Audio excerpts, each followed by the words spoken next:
Hello again, and welcome to Behind the Bastards. I'm Robert Evans, and this is the show where we tell you everything you don't know about the very worst people in history. Today with me is Brandie Posey. Hello. Thanks for having me. How you doing, Brandie? I'm pretty fantastic. Excited to get behind some bastards. Brandie is a comedian, podcaster, funny person. Anything else you want to say about yourself up front? Good person. Dog person. owner. Alleged good person. Alleged dog owner. Yes, exactly. Yeah. Well, today Brandie and I are going to be talking about Josef Stalin. Joey Stalls. Joe Stahl. Yeah. All Uncle right. Joe. The big man in The Dictator, maybe the most successful dictator of all time. He's in the running. Yeah, no, he probably is, actually. Yeah. He's in the running. One of the more prolific mustaches in the Dictator. Very famous oeuvre. mustache. Right up there with the Hitler. Although some people still rock the Stalin.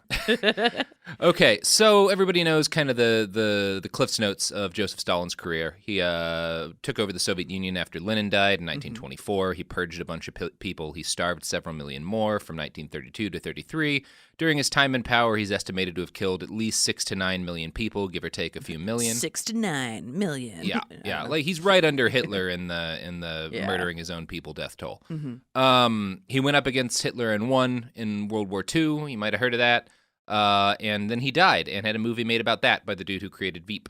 So that's the Stalin everybody knows. That's the Stalin we're not going to talk about today. Today the story is about the Stalin that you don't know. This is Josef Stalin after dark. Ooh, this is a sultry Stalin. Okay. Yeah. Well, we're going to start with some of J. Stahl's youth, and then we're going to we're going to talk about everything but Stalin at work. So we're going to talk about Stalin at play, Stalin at dinner, Stalin on vacation. Like a weekend Stalin. Yeah, weekend Stalin, Okay. Late night casual Stalin. Friday Stalin. Okay. Stalin's movies. Yeah, all the stuff Stalin liked to do. So we're going to kick this off with some backstory. Josef Stalin was born Josef Zhugashvili, which is a Georgian last name, which is, where he was born. In Georgia at this point, you might look at it as like, to the mainstream Tsarist Russia, it would be like the middle of nowhere Oklahoma. And in fact, it was commented on his whole life that he had like a really thick accent. Oh, okay. Yeah. Gotcha. That's interesting. So he's like a kind of down-home cowboy-ish, that kind of drawl. Yeah, if you were going to represent the Politburo by accents, most of them would have like East Coast or West Coast, like slick, cosmopolitan accents. And Josef Stalin be talking like this, like a deep like a sharp Idabel, Oklahoma accent. Huh. Yeah. So he's like actually from Georgia. Yeah. No, actually, that I should have used that instead of Oklahoma. Yeah. That's funny. Wow. He was the son of a shoe cobbler in the Georgian town of Gori. His father was a drunk and beat the shit out of him. His mother, Keke, or Keke, Keke is how it's usually spelled, kept the peace, but not all that well because she also beat the shit out of her son. Oh, jeez. Yeah. So this is a really dark version of that Adam Sandler movie about being a shoe cobbler. Yeah, exactly. It's actually less dark because the Adam Sandler movie is devoid of soul. And I'm just going to pretend that Joseph Stalin's parents are Adam Sandler and Jack and Jill. In my head, those are his parents, actually. These are some deep Sandler cuts. Yeah, exactly. Pulling out here. Although, when I start talking about Josef Stalin, my mind immediately goes to Adam Sandler. That's what he did every time he would sign an order for execution. He was a very hoarse man. Yeah, exactly. Well, he had a stroke at the end, right? And that's actually what it sounded like. He had a lot of strokes. Yeah, but people just assumed that he was okay because he was such a Sandler fan. But he was actually just having strokes instead. Thank you. I'm an allegedly good person. Stalin's mom justified beating her son by saying she had to, quote, govern her unruly treasure, which is like some Norman Bates shit. Govern her unruly treasure? Yeah.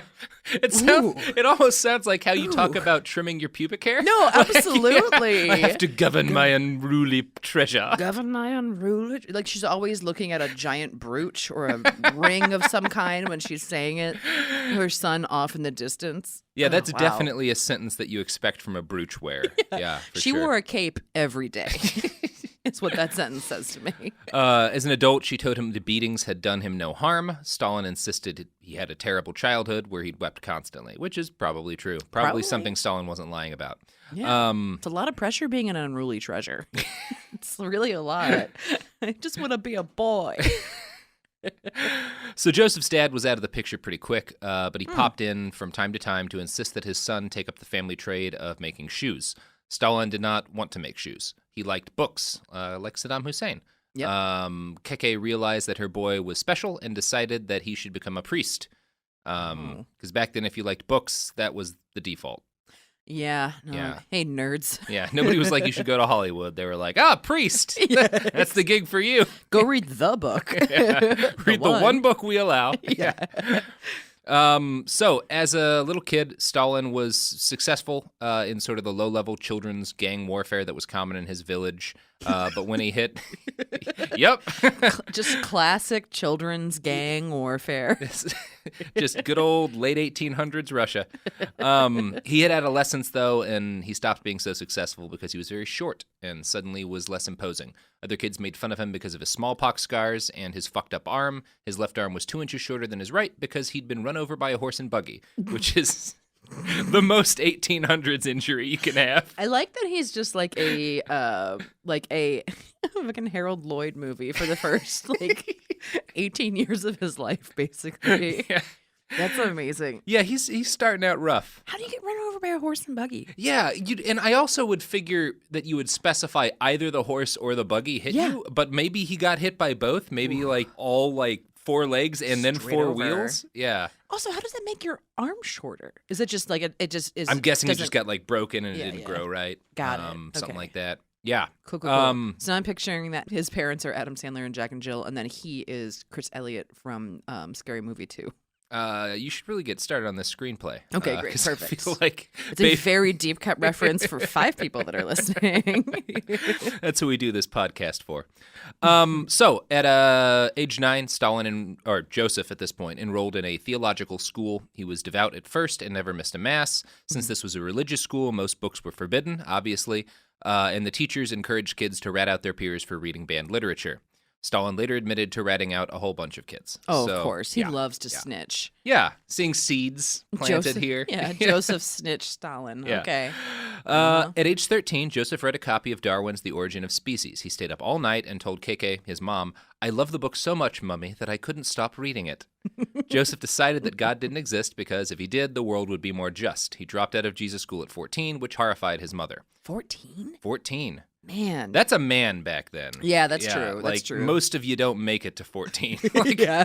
A 14-year-old then has lived through more shit than a 60-year-old today. Yeah, exactly. It's just a haggard staring off in the middle distance. Thinking about all the lives you've seen in. All the horse and buggies have been run over by. Yeah. So now young and unemployed, which is the thing 14-year-olds could be back then, he wandered into a meeting for his local Bolshevik party. So he started being a Bolshevik, seemed to like that. He got a job at an observatory in 1899. It was part-time, so he was able to keep up his revolutionary ways. He spent a lot of time reading Napoleon's memoirs, and he told his friends that he planned to learn from Napoleon's mistakes, which is a normal thing for a 16-year-old to tell his friends. I mean, what an intense kid. Yeah. Can you imagine? Just I stayed up all night reading Darwin and I love Napoleon. Oh, God. Okay, Stalin. This is the most actually of a person that you could be at 16. Yeah, if he was alive today, the first sentence out of his mouth in any given conversation would be that he didn't own a TV. He would be that guy. Oh, boy. He would have the same mustache, though. Oh, yeah, but definitely. A lot more flannel. Yeah. So much flannel. Stalin, or Joseph, got a job working at an oil refinery storehouse. Working conditions there were exactly what you'd expect of a czarist oil refinery. So warehouse. up to code is what you're saying. Up to code, and that code was not a thing. Yeah. So Stalin was pissed that the workers were suffering and toiling to make ends meet, while the wealthy lived in mansions and got to go to parties all the time. Which is totally understandable. Yeah, I mean, I'm on board at this point. I like that. Yeah. He organized protests. The protesters clashed violently with police, and suddenly Stalin had to go on the run. Oh, man. He was arrested in 1902 and sent to Siberia, which sounds like the worst thing that could happen to you. Yeah, I'm listening to another thing about Rasputin is from Siberia, and everything they say about that area, I'm like, why? It apparently wasn't that bad. Okay, good. Because he wasn't sent to, you didn't get sent to a prison in Siberia. just to live You just there. got sent to a little town in the middle of nowhere, and they gave you money every month. Oh. That was what when they exiled you, that's what they did. Is they were just like, go live in the middle of nowhere. Here's some money so you don't starve. Can I get exiled? Yeah, I kind of feel like that's a sweet gig. That sounds pretty sick. Can I just piss off the president enough that I get to live somewhere else? Yeah, please send me somewhere else and give me a stipend. I don't care if it's cold. It's getting really hot in LA. No, seriously, global warming is real. Yeah. I'll go live in Siberia. I'll go because it'll be like a nice 70 by the time I get there. Exactly. So yeah, for the rest of his life, this is like one of, if not the very best periods of time in Stalin's whole life. He would talk about it for the rest of his days. He would constantly tell people a story about skiing into the taiga, shooting a dozen partridges, and then almost freezing to death on his trip back. Stalin would brag about the time he shot 12 birds and nearly died, even after he'd beaten Nazi Germany and conquered a fifth of the world, which is weird. Wow. No, he's really, that meant a lot to him. Yeah. I feel he had other things to brag about by that point. Yeah, I mean, well, yeah. Fast forward to 1907. Joseph was 29 and had grown an influence among the Bolshevik Party. Lenin came to see him as the kind of guy who could, all caps, get shit done. Yeah. At this point, the Bolsheviks were still fighting to overthrow the Tsar, and it was not going well. They were broke, and they needed money for more bombs to throw at the Tsars. Stalin was like, I can get you some fucking money. Yeah. His preferred method of achieving this goal was a good old-fashioned bank heist. Stalin sat down with his boy, Camo, which is what you'd expect from the name of a guy you rob banks with, to figure out a plan. Stalin made contact with a pro-Bolshevik worker at a bank in Tiflis where he lived, who told him that a bunch of money was due to arrive on June 26th. So Stalin, Camo, and their fellow desperados all showed up at Yerevan Square downtown to wait for the stagecoach. It arrived at 10:30 a.m., and they just started throwing grenades and bombs all over the place. Like, that was their heist. Great plan! Let's just throw bombs at everyone. So they made off with the money, which was about $3 or $4 million in modern dollars, and they killed 40 or 50 people. Yeah, well. Yeah, that's what happens with the grenade heist. It won't be the last time. No, this actually counts as charity by the rest of Stalin's record. Yeah, exactly. So it turned out that most of the stolen bills were in like gigantic 5,000 ruble notes that had never been used before, and the Tsarist government had records of all of the serial numbers on those bills. So most of the money that Stalin had killed like 50 people for wound up being useless to the Bolsheviks. But he'd still proved that he could, get shit done. Yeah. It wasn't entirely a wash. Not all talk. But it was a bummer, and 1907 was also a bummer because it was the year that Stalin's wife died. She passed in December from some illness or another. Knowing 1907, it might have been like a stubbed toe that went pear-shaped. I'm assuming she was 14, and she's like, I've seen enough. I have to go. I've lived too long already. I've given you 5 children. It's time for me to leave. Stalin claimed that, quote, with her died my last feelings for humanity. You can read that as super prophetic, but he wound up falling madly in love again and remarrying, so he's probably just being dramatic. I think he's just a very dramatic person because he was told that he was a ungovernable treasure. What was the quote on that? Yeah, unruly treasure. He was an unruly treasure. Yes, unruly treasure. And he's just like, that's the line that he used as a young 20-something on women. And he'd be like, look, honey, I'm just an unruly treasure. I could see it working. No, especially with that mustache, for sure. Yeah. No, and he's handsome. We should pull. Okay, you've seen the young Stalin pictures. He was a good-looking guy. Yes, he was. He was a little bitty guy, but he was a good-looking guy. Yeah, exactly. Yeah. No, he had the charm. Which is like, here's the thing. I don't trust people that have always been attractive, and this is the most is exactly proof. Why. Because 100% of the time, they turn out to be Stalin. Yeah, exactly. Yeah. I've seen that guy at so many overpriced bars. No, he's got like a keffiyeh on, and he's sitting in the back of the coffee house. Maybe he's got a guitar, just always. Oh, what's this? Yeah. just a couple he affects of chords. a French accent, even though he was born in Milwaukee. Yeah, exactly. Yeah, we all know Stalin. Just a beret of a person. A beret of a person. Okay, so Stalin's career kept lurching forward. He charmed Lenin. He wrote a bunch of articles for Pravda. In May of 1912, Josef Stalin became the editor at Pravda, which is, big old Bolshevik magazine. The next year, he started to use a nom de révolution. Instead of Zhugasvili, he called himself Stalin, or Steele. So Josef Steele. Yeah, I'm Joe Steele. Is there a modern porn star whose name is Josef Steele? Because it feels like somebody is like... If it's not, untapped market. Yeah. Untapped market to be tapped by Joseph Steele's capper. Come on, somebody tap that. Yeah. No, we're giving out a name here. Yeah. Well, Stalin was. Yeah. So World War I came in 1914. Kind of a big deal. It didn't go well for Tsarist Russia. No, it didn't. Bye, no, it Nikki. did not. Yeah. You know the rest of the story. The Tsar gets overthrown in 1917. There's a big-ass civil war, and the Bolsheviks wind up in charge. Lenin rules for a while, then he dies, and then through a combination of cunning and murder, Stalin's in charge by 1924. He shared power with a group of magnates. He wasn't an absolute ruler at this point. The magnates were powerful political leaders who ruled over various aspects of the Soviet state. These are the guys that The Death of Stalin, the movie, focuses around. Guys like Malenkov and Khrushchev Yeah, and Molotov. Like cabinet, for lack of a better... Yeah, that's a good term for them. Yeah. These guys were mostly young at this point, in their 30s, and mostly self-educated. They all lived together in the same buildings in Moscow. They worked and feasted and partied together, and so it was like apparently friends. Yeah, they were all of. they were mostly friends. They all like had like sometimes a couple of like wives and girlfriends in common. They would all hang out all the time. You know, Stalin would just drop by to like talk to people about things. Stalin is the Phoebe of this group Really? of Russian oligarchs. I was gonna say Rachel. Well, yeah, probably actually Rachel. I just feel like Stalin would run like an idiot. And also, like, if Stalin had ended up with Paul Rudd, the world would have been a better place. Yeah. Yeah. That's unquestionable, for sure. Exactly. Yeah. That's Really what we need to weird be doing. movies, but probably Paul Rudd would have taken like a turn for the art house cinema. But Yeah, exactly. yeah. Okay. So Stalin got married to his second wife, Nadia Aluyeva, in 1919. She bore him a son, Vasily, and a daughter, Svetlana. Stalin seemed to love his wife, but they were both busy, career-focused people. He wrote her sweet love letters saying he was, quote, lonely as a horned owl without her, and signing them, my kisses, you're Joseph. No, that's... Yeah, no, he's a sweet guy at this point. He's a sweet guy at this point. Minus the 50 people he killed. He's killed a lot more people by this point. Oh, yes, they're you're right, starving you're the right, you're peasants by the hundreds of thousands right now. Yes, you're correct. Never mind. Well, by the 30s. Yeah. Yeah. But he's a sweet guy to his friends. Exactly. Stalin had also turned into a sex symbol at this point, though, by the time he's in charge, and that did not help his marriage. The wonderful book In the Court of the Red Tsar describes one of the letters he got from a female admirer, a teacher. Dear Comrade Stalin, I saw you in my dreams. I have hopes of an audience. I enclose my photograph. Damn, girl. Stalin replied, Comrade Unfamiliar, I ask you to trust that I have no wish to disappoint you, and I'm ready to respect your letter, but I have to say I have no appointment, no time to satisfy your wish. I wish you all the best, J. Stalin. P.S. Your letter and photograph returned. Wow. I mean, that's the most proper way I've seen It's somebody actually he let somebody down.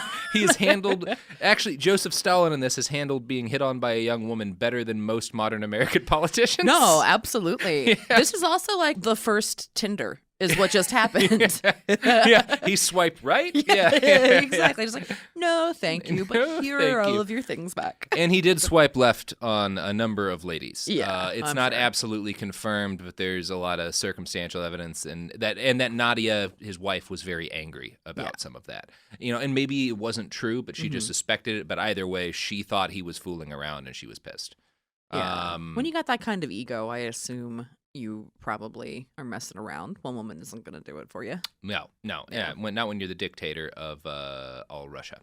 Now, when we get back, we're going to talk about the dinner party that led to the end of Joseph Stalin's marriage. Ooh. Yes, and then we're going to get into Joseph Stalin's growing madness, his wacky everything's.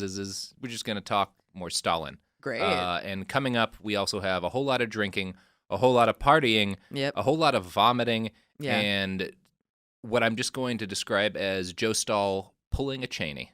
Oh, all right. Okay. Can't wait. And more after Sweet Lady Capitalism sings you her lilting lullaby.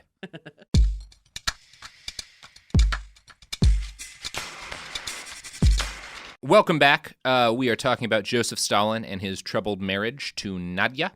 At this point, Joseph Stalin is the sexy leader of the new Soviet Union.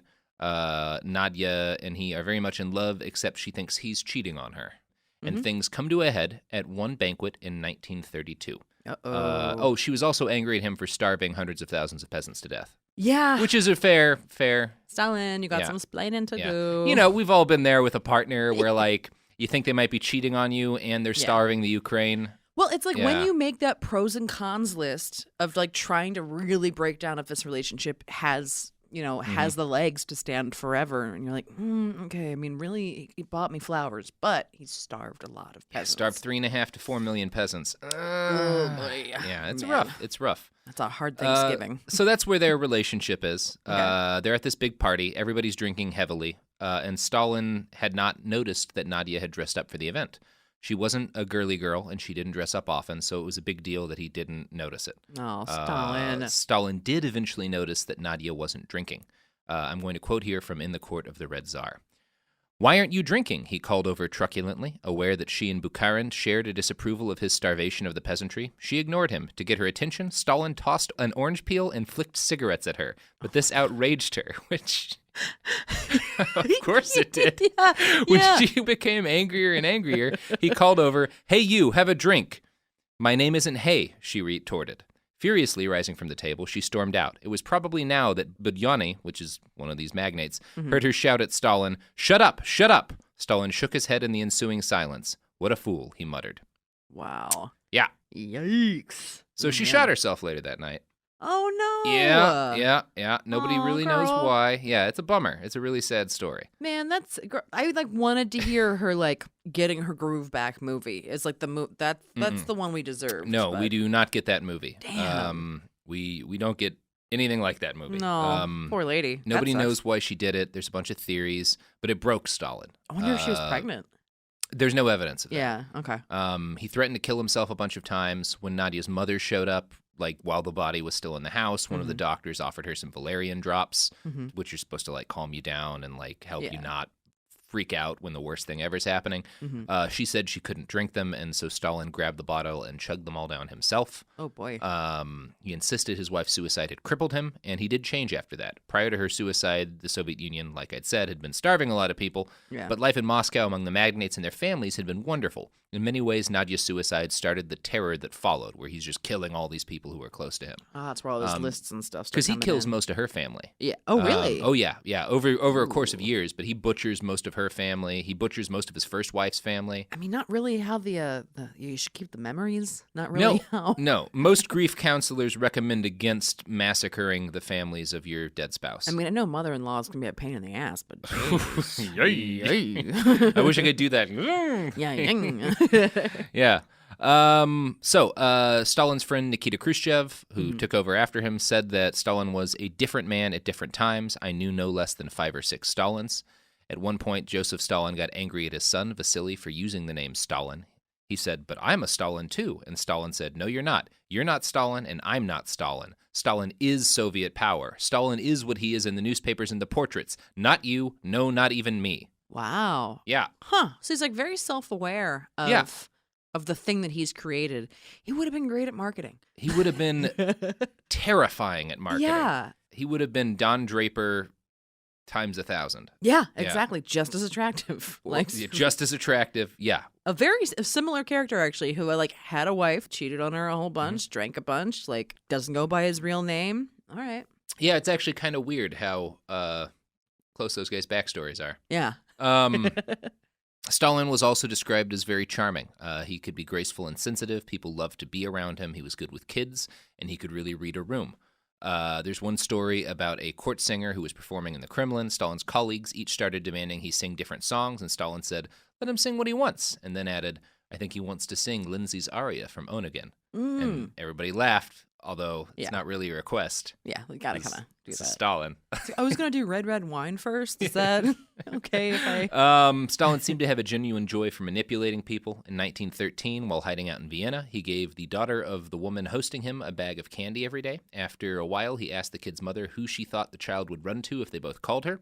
They both tried it, and the girl ran to Stalin. Ooh. Yeah, which is like that's a messed up power move from the lady who's hosting you. Yeah, exactly. And also just like, why? Yeah, just to be a dick. Yeah, why do you want this? Okay, cool, great, cool. Now this kid likes you better than its mom, and you're gonna leave. And then his daughter's like, "Where's my candy?" Man, I don't know. He's a bad dude. Yep. This is crossing my line. That is crossing a line. He could be really funny and pithy. He was also incredibly foul-mouthed. When his friend Voroshilov gave a speech that Stalin liked, Stalin sent Voroshilov a note that said, "A world leader, fuck his mother. I've read your report. You criticized everyone. Fuck their mother." Josef Stalin, everybody. I like Def Jam Stalin. Just dropping F-bombs all over the place. I'd love to hear his version of the Aristocrats. It would be his whole time in power was his version of the Aristocrat. Those were his last words. No, absolutely. Aristocrats. That's how that joke started. It's like, this is the darkest joke version of this joke. He really, we thought Bob Saget went far, but no. Stalin died, and Bob Saget in America just like feels something, stands up, and just starts a slow applause. Just like that was game respects game. As I said, Stalin was great with kids. He would entertain them by throwing orange peels and wine corks into their ice cream and biscuits into their tea. He loves throwing orange peels. He loves throwing orange peels. I mean, I guess like probably oranges are like a sign of wealth because like everyone in Russia, I assume, probably has scurvy at this point, or he's killed them. Yeah. So he's just like, oh yeah, I'm just throwing peels around. Who cares? I do feel that that's like the happiest Stalin ever is just throwing orange peels at people. Yeah, exactly. He just needed more orange peels. Just keep oranges around him. Please. He's going to throw them at you. It's fine. He's not signing death lists when he's throwing orange peels. Seriously, just let him do it. He just wanted to be a juggler really badly. So he always had like round fruit around him at all times. But his hands were too hard from all the hard work in the oil rigs. And he would break the oranges and bruise them, and that's why he would throw them at people. We really, really thought this out. Yeah. Well, you know. He was said to have perfect pitch, a rare and sweet voice. Some of his friends said that if he hadn't become dictator, he could have been a career singer. Well, but here's the thing. If that wasn't true, you wouldn't say it. Well, I think that some of this came out by people who knew him after he was dead, and people were starting to say, it's one of those things that I don't think is just people blowing his ass. He was just really good at, like, Miles. One of the many things that our friend Miles Gray from the Daily Zeitgeist has in common with Josef Stalin. Oh, okay. Cool. He's also an unruly treasure. So, from my point of view, Stalin's real talent, though, came as a captioneer. I have some basis to judge this, since it used to be my job to write all the article captions on the little pictures and cracked articles. Ooh. Stalin did basically the same thing, but to artworks that would be submitted to him for approval. And we're going to look at some of those now. Oh, hell yeah. So he's like, he invented Tinder and memes, is what you're telling me. Kinda, yeah. Wow. Yeah, it wouldn't be unfair to say Stalin was a meme pioneer. Yeah. This is from an article called Stalin's Vulgar Sense of Humor on Smart History blog. The actual origin of these pictures is from a Telegraph article, I think, but this blog actually put them out the best. So I'm going to hand you this, and I want you to go through each picture and describe the picture and then read the caption. If you guys want to follow along with the pictures, the links and stuff are on the website. Okay. The first one here, I'll describe it. It looks like it's a naked man with his butt's just out, the shadow of a ball underneath. He's got his hand up over his head, and he's like leaning against the wall as if he just like bombed an audition. I live in Los Angeles. And the caption says, "You need to work, not wank. Time for re-education. J. Stalin." He signs. I think he signs it. Yeah, he signs it. As if people wouldn't know. Yeah, exactly. Yeah, man. Well, we get it. Your handwriting is everywhere because you're the supreme leader. Yeah. You need to work, not wank. I think he actually maybe didn't invent memes, but he mented like the cat posters in an office, like the hang in there. This is like a very vulgar version of that. I was going to say the New Yorker caption contest, but either way. Yeah, that's here. Oh, that's great. Okay, this next one. Man, he's got a lot of naked guys. Yeah, these are all pictures of naked men for some reason. Okay, great. Yeah, this next one is like, these are all like black and white sketches. This next one is like a naked man. He's facing front this time. He's got like a beard and hair and a mustache, and he's like got his hands up as if he is playing baseball, but it looks like a piece of bread or something. He's probably holding on to a ration because Stalin has starved everybody. And then the caption is, "Why are you so thin, Mikhail Ivanovich? Do some work. Onanism is no work. Try Marxism." J. Stalin. Onanism, of course, is masturbation. I get it. I mean, he's not unfunny. No, he's not. No, like these aren't bad jokes. It's not like a Mike Huckabee tweet. Like, these are solid Not the most original, but solid. I like that he wrote "he" with an exclamation point. That's adorable. Yeah, that's kind of cute. Like, do you think? I thought they did think he made him just like in his office, just like, oh, I got one. They're gonna love this. Where were these published, or were these just like these were just in the Soviet archives? The Soviet archives got opened up like 20 years ago or something, and so historians are still pouring through them, and this is just something they found.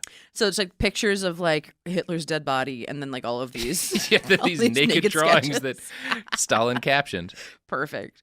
All right. This next one is a naked couple, and the woman is laying on the ground, and the guy is standing above her with his hand behind his head, scratching it as if, what's going on? And the caption is, "Idiot, you've completely forgotten what to do."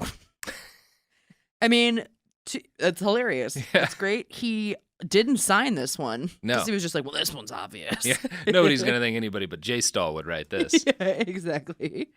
Oh, man. Okay. This next one is another naked man looking forward. Where did he get all these photos? Are these just like from sketch He has classes? to approve these. So these are art that Soviets have made that they want to be able to publish. Like these are like paintings and stuff. Oh, I see. And okay. I got it. They can't go anywhere unless Stalin says yes, because he's the absolute ruler. So this guy's just chilling on some boxes naked, staring down at the ground, and says, "Don't sit on stones with your naked ass. Go join Komsomol and Rabfak Workers University," is in quotes. Yeah. "Someone give this guy underpants. J. Stalin." I do imagine that as like a little George Bush laugh. Yeah, he for sure. They all have that same little laugh. Yeah, they think they're so damn clever just because they're part of the Illuminati. These are so silly. Yeah, they're just ridiculous. Yeah. That's probably good on those. Yeah. I'm just scrolling. Now the podcast consists of me scrolling and looking at pictures of naked men while you tell me about Stalin. So, I mean, that's just for the listeners. When I pitched this podcast, that was always the vision. So the Soviets were great record keepers, which is why we have all this stuff. Mm-hmm. Often the notes that we would have from like their meetings of the Politburo would include doodles, and sometimes Stalin would take out a crayon to write on the doodle of like a colleague as well. Yeah. And so there's apparently one drawing of the USSR's finance minister at the time hanging from a rope by his genitals. In the margins, Stalin wrote, "To all members of the Politburo, for his present sins," the name of the guy is the finance minister, "should be hung by his balls. If they hold up, he should be considered not guilty as if in a court of law. If they give way, he should be drowned in a river." Little Stalin humor for you there. This guy.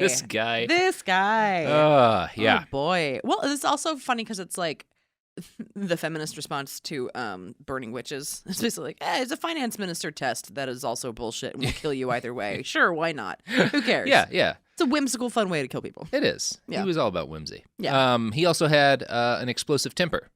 Surprise. I'm quoting here from a fun book called A Brotherhood of Tyrants, Manic Depression, and Absolute Power. Mm-hmm. Stalin became known for violence when he was a young revolutionary.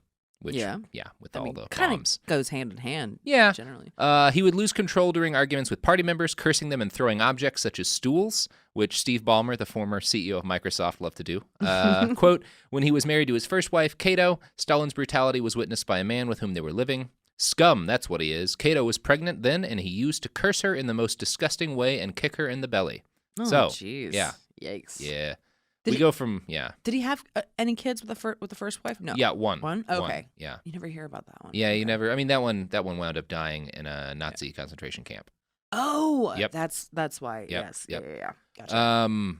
So, during his second marriage to Nadia, Stalin was known to throw food out the window if he was bored with it. He'd slam his phone against the wall if it gave him a busy signal. Stalin's rage was often bafflingly mundane. Quote, "When he found a large mirror in his new Kremlin apartment, he said, 'What's a mirror here for?' and kicked it to pieces." Oh my God, what a baby. What a stupid tantrum baby. Change your diaper, Stalin. Jesus. Yeah. Stalin could go from being your best buddy to wanting you dead in a moment's notice. Yeah. This is another quote from A Brotherhood of Tyrants. "No amount of friendship and loyalty was enough to win the dictator's trust." The book here is quoting his daughter Svetlana, who said, "The past ceased to exist for him. Years of friendship and fighting side by side in a common cause might as well have never been. Difficult as it is to understand, he could wipe it all out with one stroke. So you've betrayed me," some inner demon would whisper. "I don't even know you anymore." So that's his daughter describing Daddy. Whew, that's some daddy issues to deal with. Yeah. It's one of those things that makes me discount. I always just assumed Stalin was like a cold, heartless sociopath. Yeah. And I don't think that anymore because it seems like his murdering his wife's families. Like he can't deal with emotion. Yeah. So he thinks about his wife and gets sad, and then he like sees someone who was related to her, and he's like, well, what if I just get rid of him? Yeah. He just Hulk smashes everything. Yeah, basically. it's like fits of pique that he does all this in. With time, sometimes he would regret doing terrible things to people. Yeah. It wasn't uncommon for him to calm down and come to regret a purge. I'm going to quote here from In the Court of the Red Tsar. Once he wandered up to one of his marshals who had been arrested and released. I heard you were recently in confinement. Yes, Comrade Stalin, I was, but they figured out my case and released me. But how many good and remarkable people perished there? Yes, mused Stalin thoughtfully. We've lost a lot of good and remarkable people. Then he walked out of the room and into the garden. The courtiers turned to the marshal. What did you say to Comrade Stalin? Demanded Malenkov, who always behaved like the school prefect. Why? Then Stalin reappeared, holding a bouquet of roses, which he presented to the marshal as a weird sort of apology. Man, he's just an emotional toddler. Sorry I killed your friends and sent you to be tortured. Here's some roses. Here's some flowers. Are we cool? Yeah. I feel like we're cool. I didn't take the thorns off because I am still Stalin. He just is an unformed person who wound up in charge of a whole country, which is a thing that has never happened before or since. Yeah, no, for sure. How could we let something like that happen? Yeah. What a bunch of idiots these people were, letting that kind of a guy. Oh, boy. Stalin wasn't consistently an asshole. There's a story of an old woman who crashed into his car in World War II because the roads were strewn with ruined German tanks and equipment. Oh, God. She was terrified, obviously. But he was like, no, it's not your fault. It's the war. Everything sucks. Just go get your car repaired. Everything's fine. Can you imagine getting out of the car? Rear-ending Stalin. And being like, oh, God. Yeah. I knew I should have been looking at my phone. We got to do some ads, so I'm going to go read some ads and sell you guys some things and capitalize on your attention in a way that Stalin would have hated. So if you hate Stalin, buy these products.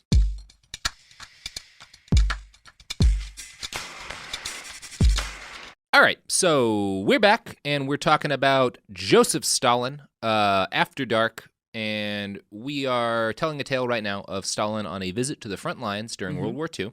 Great. Mostly a PR thing, getting pictured near the fronts. People see that their, glorious leader is taking the fight to the Germans. All that good stuff. J-Stall. Dub-dub-dose. That's how I refer to World War II.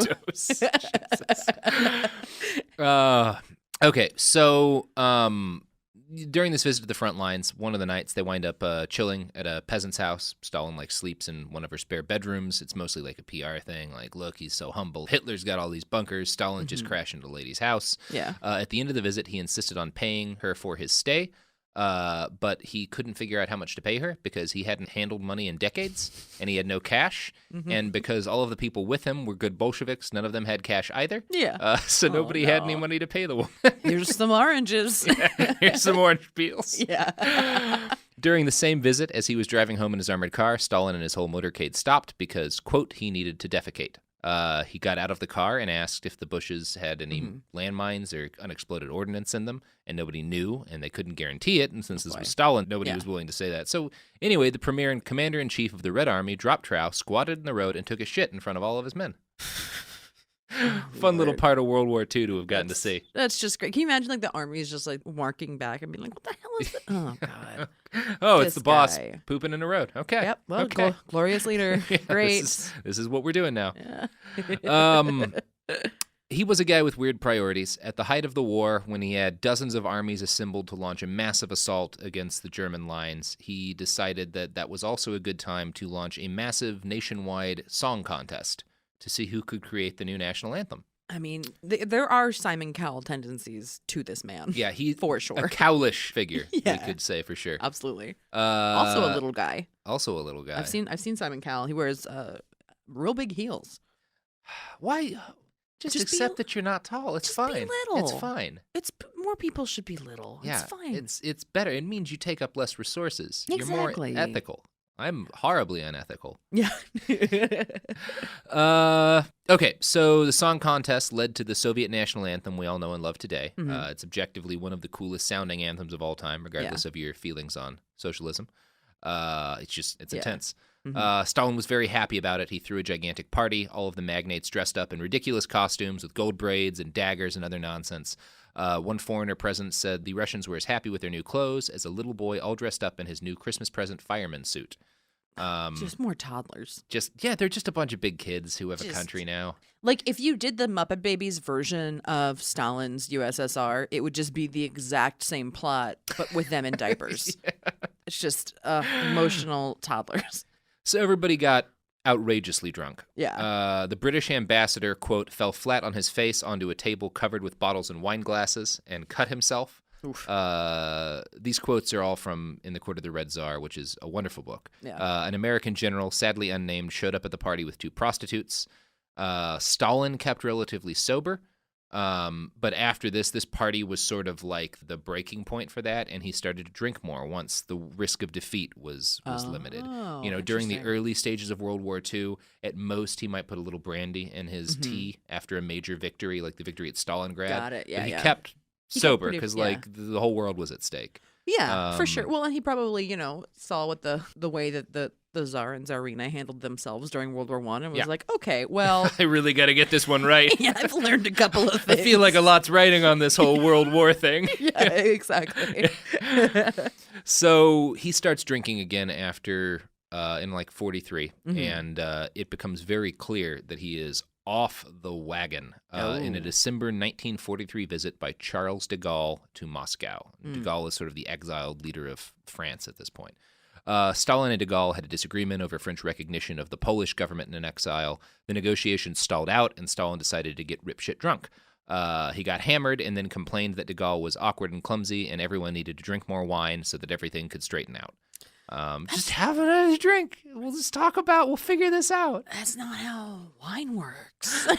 That's not how geopolitics works. No, that's not how the fates of tens of millions. So Stalin chugged champagne and took over the job of toasting from Molotov, who was the actual diplomat.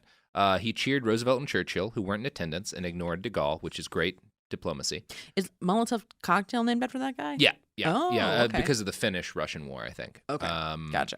And he was also the guy who made the big pact with Hitler that split Poland up. He's an important dude. Gotcha. Stalin saluted several of his own men who were present, and during the salutes, he would joke about the fact that he was probably going to have them killed in the near future in front of them.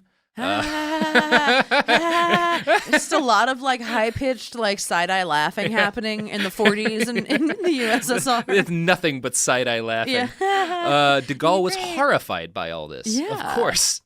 Stalin noticed, so he leaned over to the Frenchman and said, "People call me a monster, but as you see, I make a joke of it. Maybe I'm not horrible at all." Oh, my God. Which, you're not convincing anyone No. you're not the worst. No, just because your genocide has a punchline doesn't mean it wasn't a genocide. God damn. So Molotov starts actually doing the work of diplomacy with a French diplomat over the treaty. And while they're working, the reason this whole meeting is happening, Stalin shouts out, "Bring the machine guns out! Let's liquidate the diplomats!" Oh, my God. Then he took his guests out for coffee and movies. He hugged the Frenchmen at random and staggered around drunkenly. This marks the opening of the last great stage in Josef Stalin's life, which I call his drunk as fuck period, because it was characterized by nightmarish drinking sessions and a tremendous growth in practical jokes. Stalin loved practical jokes. Oh, he's just a fucking Clooney. Yeah. Example, during the celebration of victory in World War II, one of the other magnates pulled the ceremonial knife out of a Russian diplomat's uniform and replaced it with a pickle. Stalin laughed about it the entire day. Oh, man. It was the funniest thing he'd ever seen.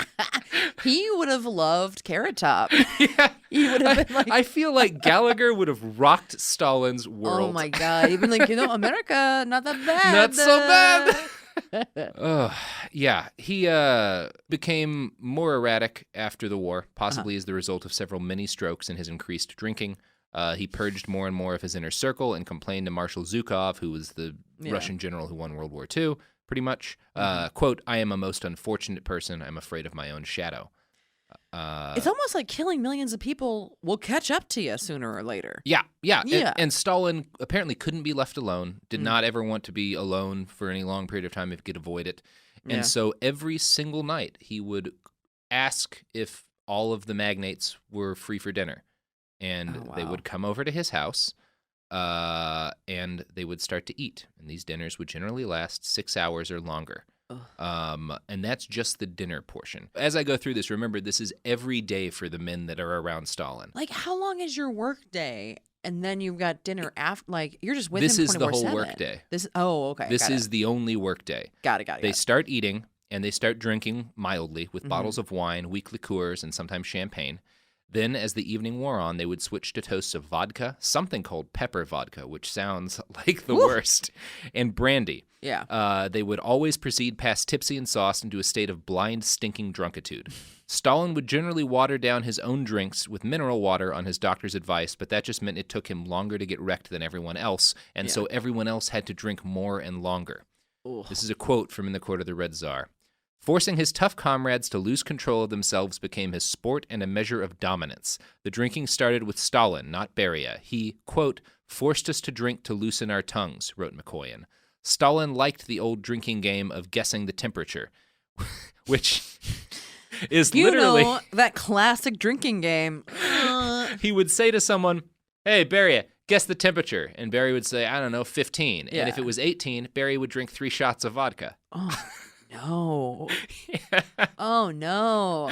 Yeah. There's like one guy at the table that's always like 69 every time. That guy would have died of alcohol poisoning because they used Celsius. No one but Stalin enjoyed these drinking binges. For the rest of these guys, this is just a nightmare, an endless nightmare. Yeah. Every single day, they're drinking not just to excess, but to nightmarish excess. I mean, he's just acting like the worst divorcee, like a frat boy divorcee. Like it's this weird mix of like frat leader and sad divorcee. Exactly, but and no. Yeah, and it's like your friends are like, hey man, we're gonna go out, like we're gonna get you over her. Don't worry about it. Like we're gonna do this, but like it's like he's not moving on at all. No. He's just doing this forever. Wow. Yeah. It was very common for various magnates to stagger out of the room mid-meal, vomit, soil themselves, and then have to come back in to do more. Oh, my God. Sometimes they got too drunk to do even that, and they would have to be carried home by their guards. But people were puking, like vomiting into their... Like Tito, the dictator of Yugoslavia, apparently once had to vomit down his shirt sleeve in order to, like, keep going at this party because they were just drinking so much. Oh, my gosh. Molotov and Khrushchev were the best drinkers in the group. Even so, these binges were so intense that Khrushchev sometimes wet his bed at night while passed out. Several magnates became desperate to find a way to avoid drinking with Stalin. This is a quote from A Brotherhood of Tyrants. Mm-hmm. At Stalin's dinners, Khrushchev states, quote, there were often serious drinking bouts. I remember Beria, Malenkov, and Mikoyan had to ask the waitress to pour them colored water instead of wine because they couldn't keep up with Stalin's drinking. He added that, when Stalin realized he had been deceived, he fumed with anger and raised a terrible uproar. These guys are like pouring colored watercolor at their wine, just trying not to die. We all have gout, dude. And again, every single day. Oh, God. They would drink all night and then go home, and by the time they woke up, Stalin would be calling them again saying, you guys want to come over for dinner? They have wives and kids, dude. Doesn't matter. Stalin does not give a shit about that. And also, he jailed a lot of their wives. Yeah, fair. The wives probably were like, fine. I don't. Yeah, that's fine. I'm tired of cleaning up my husband's piss. Yes, exactly. He can clean up his own vomit and see everything that I do for him. At one point, Stalin found out that one of his friends had been sneaking secret naps when he went to the bathroom in order to sober up just a little bit. And Stalin said, quote, want to be smarter than the rest, don't you? See you don't regret it later. Oh, my God. He's just trying to, oh, man. I hate him. Yeah, he's the worst. The stakes on these drinking binges were incredibly high because if you said the wrong thing, he'd kill you. And that was part of why he did it, so that people would be honest, so that he could, know if somebody was plotting against him. He figured if everybody's blackout drunk, nobody's hiding anything from me.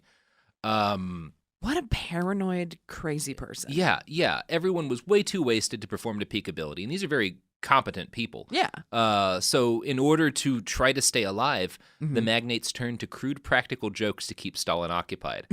They were not funny. One favorite joke was just to shove people into the pond near Stalin's house. I mean, I'm not going to lie. That would make me laugh. They just did it over and over again for days, and it became such a problem that Stalin's bodyguards had to drain the pond because they were like, one of these guys is going to fucking drown. They're too drunk to swim, and they're not going to be able to help each other out. Like, if we don't drain this pond, one of the leaders of the Soviet Union is going to drown drunk in Stalin's pond. His poor, like, can we take a moment for Stalin's poor staff? The people that had to, like, clean up after all of this and make the food and get the booze and, like, watch him and all. They're just like, oh, my God. And they all have to live a nocturnal schedule, too. Yeah. Yeah. Oh, no. One night, Beria drunkenly suggested that they loose some caged quails and shoot them, which was obviously a great idea. Oh, great. Guns and blackout drunk. Yeah, that always goes well. Stalin, equally drunk, grabbed a gun and wandered out into the garden. He fired his gun into the ground first, barely missing one of his friends, and then he fired it into the air and hit two of his bodyguards with birdshot. Oh, this is what I meant when I said he pulled a Cheney. He for sure pulled a Cheney. He pulled a double Cheney. Somewhere in an oxygen tank in Wyoming right now. Just like, what if we get people to come over and they come drink? Just make them all drink. Stalin had a mean sense of humor. Yeah. Yeah. We got it. A Brotherhood of Tyrants relates this story that Khrushchev told. For some reason, this is Khrushchev talking. For some reason, he found the humiliation of others very amusing. I remember once Stalin made me dance the Gopak before some top party officials. I had to squat down on my haunches and kick out my heels, which frankly wasn't very easy for me, but I did it and I tried to keep a pleasant expression on my face. Stalin was quite capable of humiliating even his daughter once she had left childhood. After World War II, at a dinner given for 12 Soviet marshals, Stalin said in his daughter's presence, "Well, my friends, I bet you don't know who's fucking her now." Because he's the worst. Oh, he is the worst. He's the worst. What is it about, like, leaders having inappropriate relationships with their daughters? It's crazy. Yeah, that I'm would glad never that never happen happened again. Khrushchev said Stalin sometimes got so drunk that he took liberties, which means sexual assault today, but back then meant that Stalin drunkenly threw tomatoes at his friends. This became a trope among the drunken magnates. Beria started sneaking tomatoes into McCoyan's suits and would then shove him into a wall so the tomato would burst in his pants. I'm not going to lie. That's actually kind of funny. I kind of like that. For years, McCoyan would have to bring spare pants to dinner just to deal with the inevitable tomato in the pants. Old spare pants McCoy over here. Stalin loved this. He loved it when someone would sit on a tomato. He loved it when his friends would fill someone else's vodka with salt so they'd vomit after drinking. Oh. He's just the frat boy of all frat boys. When was the whoopee cushion invented? Because I feel like he would have lost his goddamn mind. It would have saved a lot of tomatoes and a lot of pants. Just like, look at it, give me a rubber chicken. It's hilarious. So these all-night drunken dinners are where the vast majority of Russian state business was settled. So all of the USSR's political decisions were done while these guys were just getting hammered. People would come in, Stalin would sign things, he was ordering executions, he was making national policy for the Cold War, and all these guys were, well, they were just, not just drunk, but I'm going to say probably the drunkest any human beings have ever been. I love the idea of who's president at this point. Is it Truman? I think Truman for a big part of this. Yeah. I love the idea of like a split screen of of how they both conduct their business and how the Cold War is ramping up on both sides. Well, that's what's amazing. From 45 to 53, one of the world's two superpowers, and a nuclear power for most of that, was managed by a bunch of wasted old men in between smashing tomatoes into each other, and we didn't have a nuclear war. Yeah. Like, that's inspiring. It really, like, that does give me a little bit of hope. You're like, well, all right, okay. Just keep a lot of tomatoes around, apparently, is the move. So everything we've described so far is generally going up to about 2 a.m. in the morning. Okay. At 2 a.m.-ish, Stalin would usually suggest that everyone come watch a movie with him. Oh, great. So they're all the drunkest anyone's ever been, covered in tomato, and Stalin says, "You guys want to watch a movie?" Oh, boy. What's he pulling out? His favorite movies were detective films, westerns, and gangster films. Like the MPAA, he loved fight scenes and was disgusted by any hint of sexuality. Here's a quote from In the Court of the Red Tsar. When Bolshakov was his movie guy, I'll get into him a little later, once showed him a slightly risque scene involving a naked girl, he banged the table and said, "Are you making a brothel here, Bolshakov?" And then he walked out, followed by the Politburo, leaving poor Bolshakov awaiting arrest. From then on, he cut even the slightest glimpse of nudity. Oh boy. Yeah. What like I like that Stalin, on top of everything else, is like a big prude. Yeah, On top of everything he's a else. huge prude. Yeah. It's like, oh man, he's just like, no, I can't. No, get the boobs out of here. Put some I tomatoes don't in their want any pocket boobs. instead. Yeah. Blow something up. Ugh. Bolshakov was Stalin's film curator. Yeah. And he had maybe the worst job anyone who likes movies has ever had. He had to pick the movies for the night, which was a tremendously dangerous job. That's so scary. Yeah, because you don't want to pick a movie for Stalin that he doesn't want to see. No. All those poor actors in the movies, too. Can you imagine being like, what? Most of them were American movies. Well, that's true. He's loved American movies. Bolshakov's two predecessors had both been executed. Stalin would make Bolshakov translate the foreign films that they watched. Bolshakov was not good at it, but that was okay because Stalin mostly wanted to laugh at him sucking at the job. I mean, okay. Like, here's the thing. Like, he's a bad man, but his shades of gray, they're Every a nice third tone. thing, you're like, you know what? That sounds fun. Yeah. I'm like, okay, I don't dislike that. Yeah, no, that's the tricky thing about Stalin. Although when he watched his favorite movies, he'd get up and perform his favorite scenes before they happened in the movie. Oh no, he's that guy. He's that guy. Oh, watch this. Wait, watch this. It's coming. Wait, hey. Like, if he had seen Borat, that would have been the only thing he ever said for the rest of his life, was just quoting lines from fucking Borat. Like, he's that guy. He's absolutely that guy. Can you imagine? Just like, my wife.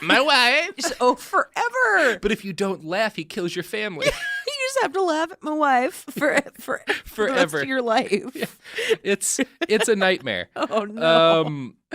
Yeah, many of the movies that Stalin picked came with horrifying undertones for his colleagues. One film that he watched repeatedly was about a pirate who stole a bunch of gold and then murdered all of his co-pirates so he could keep it for himself. Stalin would always shout, "What a fellow! Look at how he did it!" Oh my God! Khrushchev said this was depressing and reminded all of the other magnates that they were temporary people, which would depress you. Yeah.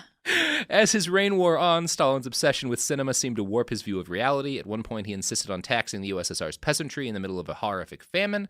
The rest of the Politburo told him this was a terrible idea, but Stalin insisted that peasants could afford it because in the propaganda movies he'd seen, the peasants were all fat and happy and had plenty of food. Hey man, do you know what propaganda is? Let me explain. You literally ordered this. Yeah. Let me show you the B-side of what we got here.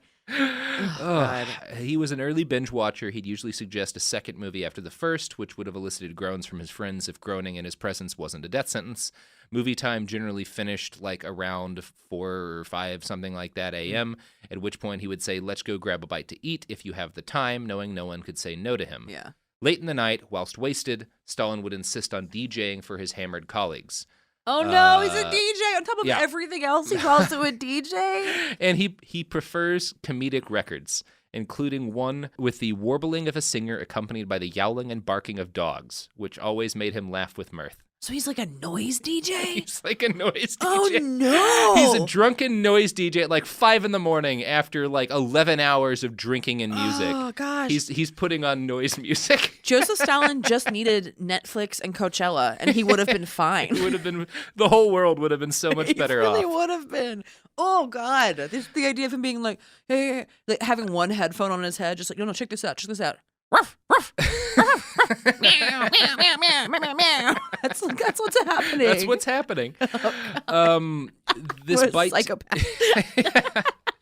The whole thing generally started sometime in the late afternoon and would end well after dawn, at which point Stalin would dismiss his drunken associates, lay down to read, and usually drink a little bit more before passing out. Then, of course, he would wake up the next day, sometime in the afternoon, call his friends, and start the whole process over again. On February 28th, 1953, after a night of reckless drinking and cowboy movies, Joseph Stalin had a stroke. He died 5 days later. Peace, Stalin. That's Stalin after dark. Oh, man. If Joseph Stalin pisses himself, do you acknowledge it? He did when he had his stroke, and they found him. The whole floor was covered in piss. This is right before he died. So he spent like 2 days soaked in his own urine while everyone was too scared to change him. Yeah, gotcha. I saw Death of Stalin, and it's interesting because like nobody wanted to go in the room because they're like, what do to do about this? And there's a lot that's controversial. Just The Death of Stalin is a fun movie. It's not very accurate. I assumed as much. But that part, like the fact that he was soaked in urine, is very true. That's so funny. Yeah. I mean, like, of the dictator deaths, I mean, he died in his sleep of a stroke. No. He was very successful. He died the way you want to die as the absolute ruler of a nightmare regime, which is not being murdered by your subjects. Yeah. Why didn't they murder him? Well, I mean, because it seems like, I know his propaganda, he's really great at marketing. So it seems like he was really beloved by people. He was beloved by the common people in the USSR. He was very popular with some circles of the country. And anytime he got a hint that someone didn't like him anymore, you just kill him. You just kill him. Which is why they all tried to be his friend. Like these, and these guys, you have to think his inner circle would be the ones who'd be plotting any coup, and they're not going to be able. They wasted all the time. Yeah. Like their life is one perpetual hangover. They're not going to be successfully plotting a coup. Like they're just hanging on by their fingernails. What a way to make sure that your comrades don't kill you. Just like throw a frat party for the last 3 years of your life or whatever. Yeah, I mean, more like 8. 8? Yeah. Oh, it wasn't God. every night because they went on vacation. He did have some days where he worked and stuff, but like But a lot of nights, hundreds of nights like that. He's just made of gout. It's like what it seems like. Just, oh, God, all of them. That just sounds so awful. No, it does. Like, in like Khrushchev, Beria, Molotov, these are not like historically good people, but you can't not feel sorry for them. Yeah, like it's a nightmare. No, for sure. That sounds awful. For like the better part of a decade, you're just getting like college wasted. And you're in your 60s. Like nobody's in the shape as a human to be like. Maybe if they were 21, they could have handled that kind of drinking for a couple of years. Exactly. But no, it's just the worst. Oh man, that's just like father of the bride drunk for 8 years straight. For 8 years straight. Man. Yeah, it's kind of shocking that the Cold War didn't go worse during that time. This actually does give me a lot of faith just in general with like the way the world is now. Just to be like, oh, okay, well, I mean, these guys were idiots and fucking drunk animals. Okay, well. These guys were drunk monsters and we didn't have a nuclear war, so. Yeah, so I mean, I guess that'll happen again. I don't think they had a button. Like, I know eventually they wound up with their own version of the button, which they still have. I don't think they had that quite yet. Like, I don't think their arsenal was that advanced. So maybe if there'd been a button that Stalin could have drunkenly pressed, he would have. He would have been like, hey, check this out. He would always have his hand over it. He would have a fake button, and he'd be like, oh, I just pressed the button. And they'd be like, what did you do? And he's like, it's the fake button. And then missiles just pulling out of the ground in the distance. Exactly. He like sets off a nuke, but it's like made of tomatoes. He's just like, check this out. Get nuked by tomatoes. Just throwing tomatoes at Truman or Eisenhower. Yeah, exactly. I'm going to send a bomb full of orange peels to Washington, D.C. That's what I want to do. Let's just see what happens. Just throw some peels at Eisenhower. He'll know what it's about. Gonna peel that son of a bitch up good. Exactly. Well, all right. Brandie Posey, you want to tell the internet where they can find you and gawk at your content? Yeah. It's funny, like giving where to find me after talking about Stalin for an hour because it's like, oh, he knew where to find everybody.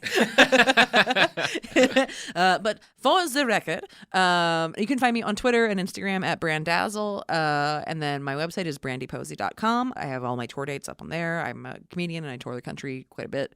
So I'm all over the place. Come see me live. I'm very fun.